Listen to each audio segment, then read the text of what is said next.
अमिलो अमिलो गुलियो गुलियो चट्ट परेको पिरो पिरोमा कागती होस् या निबुवा साँधेर खाँदामा हामी अति नै खुसी पनि हुन्छौँ र खाइदिउँ जस्तो महसुस पनि हामी कतिचोटि लागिरहेको हुन्छौँ। आज कागती साँधेर अति नै स्वादिलोसँग सिम्पल तरिकाले बनाउने छौँ र तपाईहरु पहिलोचोटि च्यानलमा नयाँ हुनुहुन्छ भने च्यानललाई सब्स्क्राइब पनि गर्नुहोस्। र कागतीको लागि अचार बनाउन सुरुमा हामी जान्छौँ। अलिकति नुन मैले सिलौटोमा चाहिँ पिस्न खोजिरहेको छु।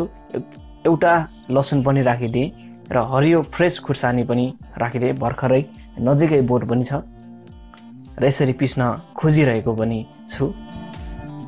अब माथिबाट अलिकति सिलामलाई राख्ने, जसले गर्दाखेरिमा हाम्रो साँधेको कागती अति नै स्वादिलो हुनलाई मद्दत गर्छ।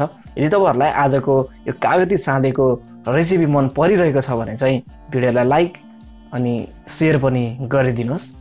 र यसरी बीचमा तयार हुँदैछ यो चाहिँ फ्रेस कागती भर्खरै बोटबाट टिपेर लिएर आइएको, जुन बजारमा भएको हैन, लोकल कागती नै हो है।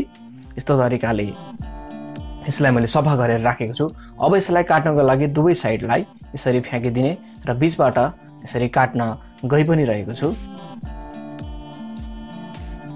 र यसरी काटिदिने।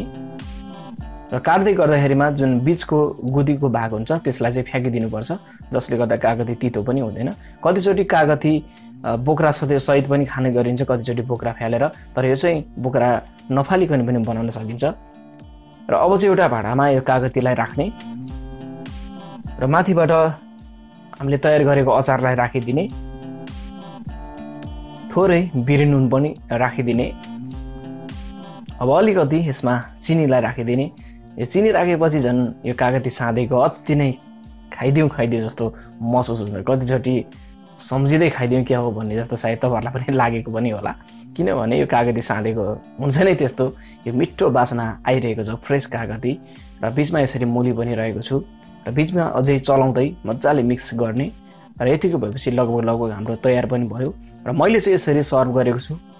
अति नै स्वादिलो बनेको र चाँडै बन्ने र यो बनाउँदाखेरिमा मलाई एकदमै रमाइलो पनि भयो है, किनकि पहिले धेरै समयपछि कागती साँधेर यसपालि मैले रेसिपी पनि तयार गरेको छु।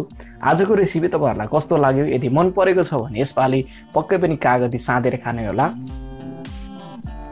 र भिडियोलाई मन पर्यो भने लाइक शेयर, च्यानललाई सब्स्क्राइब पनि गरिदिनुहोस्। यस्तै नयाँ रेसिपी फेरि पनि लिएर आउनेछु। तबसम्मको लागि नमस्ते।